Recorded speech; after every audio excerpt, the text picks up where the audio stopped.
ॐ नमो भगवते वासुदेवाय नमः। ॐ नमो भगवते वासुदेवाय नमः। जय जय गोविंद गोपाल गदाधर, जय जय गोविंद गोपाल गदाधर। कृष्णचंद्र कर कृपा करुणा सागर, जय जय गदाधर जय गोविंद गोपाल गदाधर। कृष्णचंद्र कर कृपा करुणा सागर, जय राधे गोविंद गोपाल बनमाली, जय राधे गोविंद गोपाल बनमाली। श्री राधेर प्राण धन मुकुंद मुरारी, श्री राम राधेर प्राण धन मुकुंद मुरारी। हरि नाम दिनेर भाई गोविंद नाम दिने, हरि नाम दिनेर भाई गोविंद नाम दिने। विफले मनुष्य जन्म जाए दिने दिने, हरि नाम दिनेर भाई गोविंद नाम दिने। विफले मनुष्य जन्म जाए दिने दिने, दिन गलो मिछ कार्ये रात्र गलो निदे, दिन गलो मिछ कार्ये रात्र गलो निदे। न भजिलो राधा कृष्ण चरणारविंदे, न भजिलो राधा कृष्ण चरणारविंदे।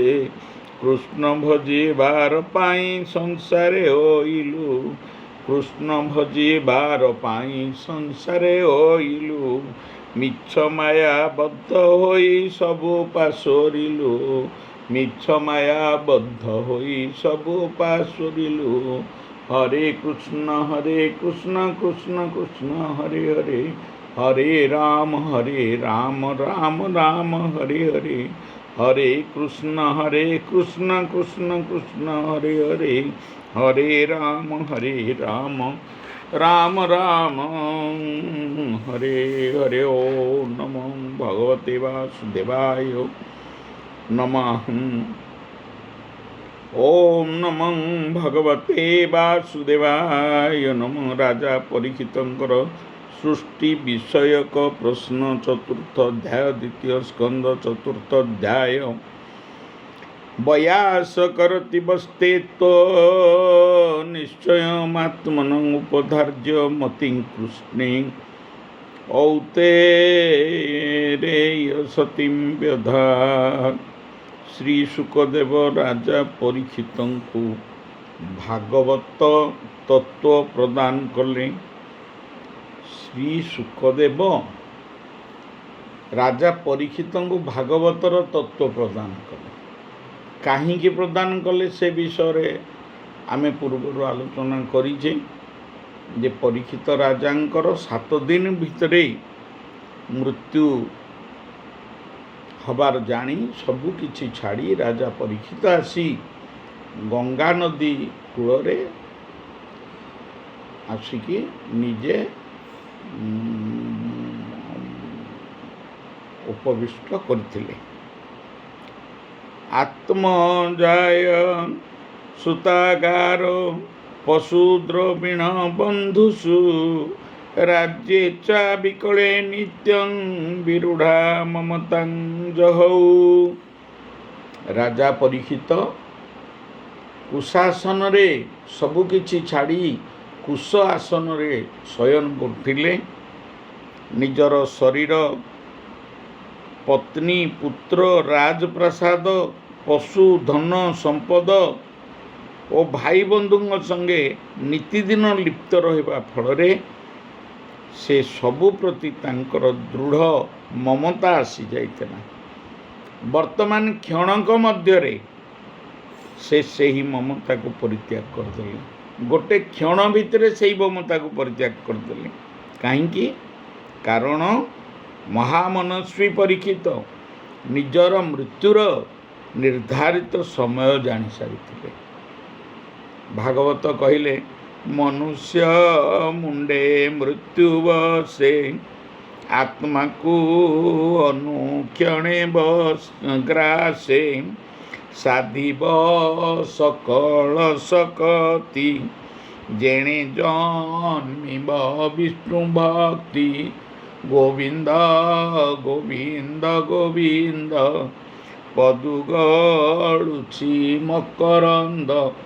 এই ଉକ୍ତିର ତାତ୍ପର୍ଯ୍ୟ ହେଲା ଯେ ମନୁଷ୍ୟ ମୁଣ୍ଡରେ ଯେତେବେଳେ ମୃତ୍ୟୁ ବସେ, ଅତଏବ ମନୁଷ୍ୟ ଯେତେବେଳେ ଜାଣିପାରେ ଯେ ମୋର ଅଳ୍ପ ସମୟ ଭିତରେ, ଅଳ୍ପ ଦିନ ଭିତରେ ବା କେତେ କ୍ଷଣ ଭିତରେ, କେତେ ଦିନ ଭିତରେ ମୋର ମୃତ୍ୟୁ ସୁନିଶ୍ଚିତ, ତେବେ ସେ ସେତିକିବେଳେ ଆତ୍ମାକୁ ଅନୁକ୍ଷଣ ଆତ୍ମା କଥା ଚିନ୍ତା କରେ, ଆଉ ଶରୀର କଥା, ଧନ ସମ୍ପତ୍ତି, ପୁତ୍ର ଧନ ଦ୍ୱାରା ସୁତ ଏମାନଙ୍କ କଥା ଚିନ୍ତା କରେନି।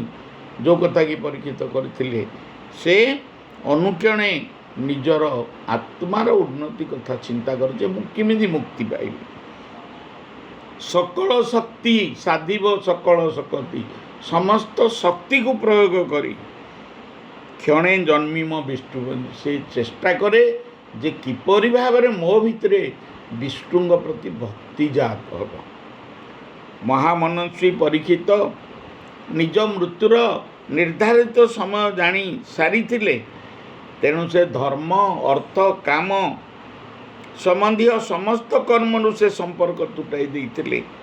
ତାପରେ ଶ୍ରୀକୃଷ୍ଣଙ୍କଠାରେ ଦୃଢ଼ ଆତ୍ମଭାବ କରି ସେହି ପ୍ରଭୁଙ୍କ ମହିମା ଶୁଣିବା ନିମନ୍ତେ ଅତି ଶ୍ରଦ୍ଧାର ସହିତ ଶ୍ରୀ ଶୁକଦେବଙ୍କୁ ଶ୍ରୀହରିଙ୍କର ଲୀଳା ସମ୍ବନ୍ଧରେ ବିଷୟରେ ପଚାରିଲେ, ଯାହାକି ଆପଣମାନେ ପଚାରୁଛନ୍ତି ବୋଲି ସୁତ କହିଲେ। 88,000 ଋଷି ନୈମିଷା ଅରଣ୍ୟରେ ବସିଛନ୍ତି। କୃଷ୍ଣ ଗଲା ପରେ ସେମାନେ ଚିନ୍ତା କରିଛନ୍ତି ଯେ ଆମେ କେମିତି ମୁକ୍ତି ପାଇବୁ। ତେଣୁ ସେମାନେ ସୁତଙ୍କୁ ଆଣିକିନି ବ୍ୟାସାସନରେ ବସେଇ ତାଙ୍କୁ ପ୍ରଶ୍ନ କରୁଛନ୍ତି। କ'ଣ ପ୍ରଶ୍ନ କରୁଛନ୍ତି? ଯେ ହୋମ ଯଜ୍ଞ ତପ ଆଦି କରି ଏ ଚର୍ମ ତାଙ୍କର ପୁରା ପାଚି ଯାଇଛି, କିନ୍ତୁ ସେ ବର୍ତ୍ତମାନ ସୁଦ୍ଧା ଜାଣିପାରୁନାହାନ୍ତି ମୁକ୍ତିର କାରଣ କ'ଣ। ତେଣୁ ହେ ସୁତ ମହାରାଜ, ହେ ସୁତ, ତୁମେ ଆମକୁ ସେଇ ଭଗବାନଙ୍କ ବିଷୟରେ କୁହ, ଯେଉଁ କଥା କି ବର୍ତ୍ତମାନ ଶୁକ କହିବେ ପରୀକ୍ଷିତଙ୍କୁ। ସେ ବିଷୟରେ ମୁନି ଋଷିମାନେ ପଚାରୁଛନ୍ତି ସୁତଙ୍କୁ। ପରୀକ୍ଷିତ କ'ଣ ପଚାରିଥିଲେ? ଶୁକଦେବଙ୍କୁ ପରୀକ୍ଷିତ କ'ଣ ପଚାରିଥିଲେ? ପରୀକ୍ଷିତ ଶୁକ ମୁନିକୁ ଭାଗବତ ସ୍ୱରୂପ ମୁନିଶ୍ରେଷ୍ଠ ବୋଲି ସମ୍ବୋଧନ କରିଥିଲେ, ଯେ ଆପଣ ନିଜେ ଭାଗବତ। ତାହେଲେ ଭାଗବତ କହିଲେ କ'ଣ ନା, ଭାଗବତ କହିଲେ ପରମ ବିଷ୍ଣୁ। ବିଷ୍ଣୁ ନିଜେ ହେଉଛନ୍ତି ଭାଗବତ, କୃଷ୍ଣ ନିଜେ ହେଉଛନ୍ତି ଭାଗବତ। ଶୁକ ମଧ୍ୟ ସେଇ ଭଗବାନଙ୍କର ଅଂଶ, ସେ ବି ବ୍ରହ୍ମ ସ୍ୱରୂପ। ତେଣୁ ଆପଣ ନିଜେ ହେଉଛନ୍ତି ଭାଗବତ। ସେ ହେଉଛନ୍ତି ପରମ ପବିତ୍ର ଏବଂ ସର୍ବଜ୍ଞ। ଶୁକଦେବ ହେଉଛନ୍ତି ପରମ ପବିତ୍ର ଏବଂ ସର୍ବଜ୍ଞ। ଆପଣ ଭଗବାନଙ୍କର କଥା ଯେତେ କହୁଛନ୍ତି, ଯେତେ ଯେତେ ଆପଣ ଭଗବାନଙ୍କ ବିଷୟରେ କହୁଛନ୍ତି, ମୋ ଉପରୁ ଅଜ୍ଞାନର ପରଦା ସେତିକି ସେତିକି ଘୁଞ୍ଚି ଯାଉଛି। ତେବେ ମୋର ପ୍ରଥମ ପ୍ରଶ୍ନ ହେଲା ଯେ ଭଗବାନ ତାଙ୍କର ମାୟା ଦ୍ୱାରା କିପରି ସଂସାର ସର୍ଜନା କଲେ। ତେଣୁ ପ୍ରଥମ ପ୍ରଶ୍ନ ଶୁକଦେବଙ୍କୁ ପରୀକ୍ଷିତ ମହାରାଜ ପଚାରିଲେ ଯେ ଭଗବାନ ତାଙ୍କ ନିଜର ମାୟା ଦ୍ୱାରା ଏ ସଂସାରକୁ କିପରି ଭାବରେ ସଂସାରକୁ ସର୍ଜନା କଲେ ବା ସୃଷ୍ଟି କଲେ। ଏହି ବିଶ୍ୱକୁ ଭଗବାନ କିପରି ପାଳନ କରୁଛନ୍ତି ଏବଂ ପୁଣି ଏହାକୁ କିପରି ସଂହାର ବି କରିଦେଉଛନ୍ତି, ସଂହାର କରୁଛନ୍ତି। ଅନନ୍ତ ଶକ୍ତି ପରମାତ୍ମା କେଉଁ ଶକ୍ତିର ଆଶ୍ରୟ ନେଇ ନିଜେ ନିଜକୁ ଖେଳନା ପରି ଖେଳୁଛନ୍ତି। ଭଗବାନ ତ ଏକ, ବହୁ କର୍ମ କରିବା ନିମନ୍ତେ ସେ ପ୍ରକୃତିର ବିଭିନ୍ନ ଗୁଣ ଏବଂ ସଙ୍ଗରେ ଗ୍ରହଣ କରିଛନ୍ତି। କିପରି ନା ଅନେକ ଅବତାର ଧରି ସେଗୁଡ଼ିକୁ ସେ କିପରି କ୍ରମଶଃ ଗ୍ରହଣ କରିଛନ୍ତି। ହେ ମୁନିବର, ଆପଣ ବେଦ ବ୍ରହ୍ମତତ୍ତ୍ୱ ଉଭୟର ମର୍ମ ସମ୍ପୂର୍ଣ୍ଣ ରୂପେ ଜାଣିଛନ୍ତି। ତେଣୁ ମୋତେ ଏସବୁ ବୁଝାଇ କୁହନ୍ତୁ। ଏଠାରେ ସୁତମୁନି ସନକାଦି ଋଷିମାନଙ୍କୁ କହିଲେ, ଏହା ହିଁ ଭାଗବତ ଯେ ଭଗବାନ କେମିତି ସୃଷ୍ଟି କରୁଛନ୍ତି, ଭଗବାନ କିପରି ପାଳନ କରୁଛନ୍ତି ଏବଂ ଭଗବାନ ପୁଣି କିପରି ସଂହାର କରୁଛନ୍ତି। ସୃଷ୍ଟି, ସ୍ଥିତି ଏବଂ ସଂହାର এই ତିନୋଟି କାର୍ଯ୍ୟ ଭଗବାନ କେମିତି କରୁଛନ୍ତି ଏ ବିଷୟରେ ଜାଣିବା ହେଉଛି ଭାଗବତ ଏବଂ ଏଇଠୁ ହିଁ ଭାଗବତ ଆରମ୍ଭ। ନମଇ ନୃସିଂହ ଚରଣ ଅନାଦି ପରମ କାରଣ ଯା ବିନୁ ଆଦି ମଧ୍ୟନ୍ତ বিচারে নঘটে জগত গোবিন্দ গোবিন্দ গোবিন্দ পদু গড়ুছি মকরন্দ ইন্দ্রিয় অর্থ সে জানই স্বতে যে নিত্য প্রকাশই আনন্দ মনে বেদসার ব্রহ্মারে যে কলা বিস্তার। ଆନନ୍ଦ ମନେ ବେଦ ସାର। ବେଦର ସାର କ'ଣ ନା ବେଦର ସାର ତ ଯେଉଁ ସୃଷ୍ଟି ସ୍ଥିତି ଏବଂ ବିଲୟ, এই ବେଦର ସାରକୁ ଯିଏକି ବ୍ରହ୍ମାଙ୍କୁ ବିସ୍ତାରିତ ଭାବରେ ଯିଏ ବର୍ଣ୍ଣନା କଲେ ଯେଉଁ ଭଗବାନ, ଏବଂ ଯାହାକୁ କି ବ୍ରହ୍ମା ନାରଦଙ୍କୁ ବିସ୍ତାରିତ ଭାବରେ ବର୍ଣ୍ଣନା କଲେ ଏବଂ ବ୍ୟାସଙ୍କ ମଧ୍ୟରେ କୃଷ୍ଣ ଦ୍ୱୈପାୟନ ବ୍ୟାସଙ୍କ ମଧ୍ୟରେ ନରନାରାୟଣ ରୂପେ ପ୍ରବେଶ କରି ମା ସରସ୍ୱତୀଙ୍କର ଉପସ୍ଥିତିରେ এই ଭାଗବତ ପୁସ୍ତକର ରଚନା ହେଲା। ଏଥିରେ ସଂସାରର ଉତ୍ପତ୍ତି, ସ୍ଥିତି, ପ୍ରଳୟ, ଆଦି ମଧ୍ୟ ଅନ୍ତ, ଆଦି ଲୀଳା କରିବା ନିମନ୍ତେ ଯେ ତତ୍ତ୍ୱ, ଯେ ସତ୍ତ୍ୱ ରଜ ତମ ଗୁଣ ଆଦି ତିନି ଶକ୍ତିକୁ ଗ୍ରହଣ କରି ବ୍ରହ୍ମା ବିଷ୍ଣୁ ମହେଶ୍ୱର ରୂପ ଧାରଣ କରନ୍ତି, ସେ ସକଳ ଚରାଚର ପ୍ରାଣୀମାନଙ୍କର এই ପୃଥିବୀର ସେ ହେଉଛନ୍ତି ସୃଷ୍ଟିକର୍ତ୍ତା। ଯାହାର ରୂପ ହୃଦେ ଚିନ୍ତି ବେଦ ପୁରୁଷ ନ ଜାଣନ୍ତି ମୃତ୍ତିକା ବିକା ରଜେମନ୍ତ ଜଳରେ ହୁଅଇ କଳ୍ପିତ ଆତ୍ମ ପ୍ରକାଶେ ସଦା ଥାଇ ନିରସ୍ତ କୁହୁ କବୁଲାଇ। ହୃଦୟରେ ପ୍ରଭୁ ଭଗବାନ ସେଇ ନାରାୟଣ ପ୍ରଭୁ ଭଗବାନ ବିଷ୍ଣୁ ଅନ୍ତର୍ଯ୍ୟାମୀ ରୂପେ ବିରାଜମାନ। ଯାହାର ସ୍ୱରୂପ ଓ ତାହାକୁ ଉପଲବ୍ଧି କରିବାର ମାର୍ଗ ବୁଦ୍ଧିର ବିଷୟ ବାହାରେ, ବୁଦ୍ଧିର ବିଷୟ ନୁହେଁ। ସେ ସ୍ୱୟଂ ଅନନ୍ତ ଓ ତାଙ୍କର ମହିମା ମଧ୍ୟ ଅନନ୍ତ। ସେହି ପୁରୁଷୋତ୍ତମ ଭଗବାନଙ୍କର ଚରଣ କମଳରେ ମୋର କୋଟି କୋଟି ନମସ୍କାର। ସତ୍ୟ ପରମାନନ୍ଦ ହରି ଯା ଭାବେ ଭବ ସତ୍ୟ କରି ଗୋବିନ୍ଦ ଗୋବିନ୍ଦ ଗୋବିନ୍ଦ ପଦୁ ଗଳୁଛି ମକରନ୍ଦ ଏମନ୍ତ ସତ୍ୟ ରୂପ ଯାର ତାପାଦେ ମୋର ନମସ୍କାର। ଗୋବିନ୍ଦ ଗୋବିନ୍ଦ ଗୋବିନ୍ଦ ପଦୁ ଗଳୁଛି ମକରନ୍ଦ। ଓಂ ଯଦାରୁ ବ୍ରହ୍ମମୂର୍ତ୍ତି ପ୍ରଣବତ ଧରଂ ସର୍ବ ବେଦାନ୍ତ ସାରଂ ଗତାନା କଳ୍ପବୃକ୍ଷଂ ଭବଜଳ ଚରଣେ ସର୍ବତତ୍ତ୍ୱଂ ତତ୍ତ୍ୱଂ। ଓಂ ଯଦାରୁ ବ୍ରହ୍ମମୂର୍ତ୍ତି, ହେ ଦାରୁ ବ୍ରହ୍ମ ଜଗନ୍ନାଥ ସ୍ୱାମୀ, ଯଦାରୁ ବ୍ରହ୍ମମୂର୍ତ୍ତି ପ୍ରଣବତ ଧରମ୍। ପ୍ରଣବ ଶବ୍ଦର ହେଲା ଓଙ୍କାର। ଈଶ୍ୱରଙ୍କର ଗୂଢ଼ ନାମ ହେଉଛି ପ୍ରଣବ, ପ୍ରଣବ ତତ୍ତ୍ୱ। ତେଣୁ ଓଙ୍କାର ପ୍ରଣବ ତତ୍ତ୍ୱ, ହେ ଭଗବାନ ଆପଣ ହେଉଛନ୍ତି ସର୍ବ ବେଦାନ୍ତର ସାର, ସର୍ବ ବେଦ ଉପନିଷେଦର ଆପଣ ହେଉଛନ୍ତି ସାର। ଗତାନାଂ କଳ୍ପବୃକ୍ଷଂ ଭବଜଳ ଚରଣେ।